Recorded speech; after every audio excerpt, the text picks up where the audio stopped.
પંજાબમાં આજે માનનીય અરવિંદ કેજરીવાલજી અને ત્યાં પંજાબના મુખ્યમંત્રી ભગવત માનજીએ 10 લાખ સુધીની તમામ પરિવારોને કેશલેસ સ્વાસ્થ્ય વીમા યોજનાની જાહેરાત કરી છે. મિત્રો, સરકાર કોને કહેવાય? સરકાર કામની રાજનીતિ શું છે? જનતા ટેક્સ લાખો કરોડો રૂપિયાનો આપે છે, પણ જનતાને મળે છે શું? પરંતુ જ્યારે આમ આદમી પાર્ટીની સરકાર બને છે ત્યારે આવી જ સુંદર યોજનાઓની જાહેરાતો થાય છે જે જનતા માટે હોય છે. જનતા પાસેથી ઉઘરાવેલો ટેક્સનો એક એક રૂપિયો જનતાને પરત આપવામાં આવે છે. એનું નામ આમ આદમી પાર્ટી છે.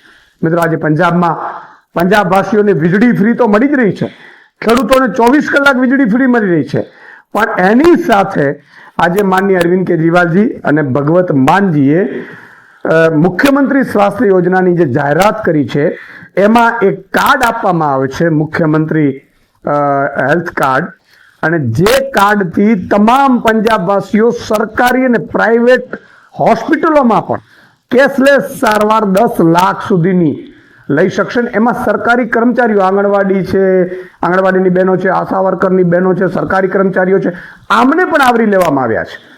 હું લાખ અભિનંદન આપું છું અને ગુજરાતવાસીઓને પણ પ્રાર્થના કરું છું કે જુઓ, 2022માં અહીંયા પણ સરકાર બની હોત તો આ પણ તમને ને મને રાહત મળત. કારણ કે ટેક્સ તો આપીએ છીએ અને આ મફતનું નથી. એ સરકાર જે પણ કરે છે એ સરકારને આપણે ટેક્સ ચૂકવી છે એનો વળતર છે.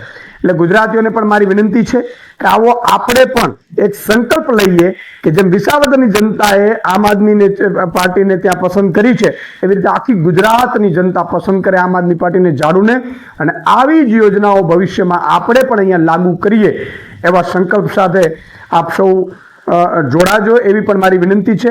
અને સરકાર, મુખ્યમંત્રી ગુજરાતનાને પણ મારી વિનંતી છે કે જેમ પંજાબના મુખ્યમંત્રીશ્રીએ જાહેરાત કરી કેશલેસ સારવારની 10 લાખની, એ ગુજરાતમાં પણ કરવામાં આવે એવી અમારી માંગ છે.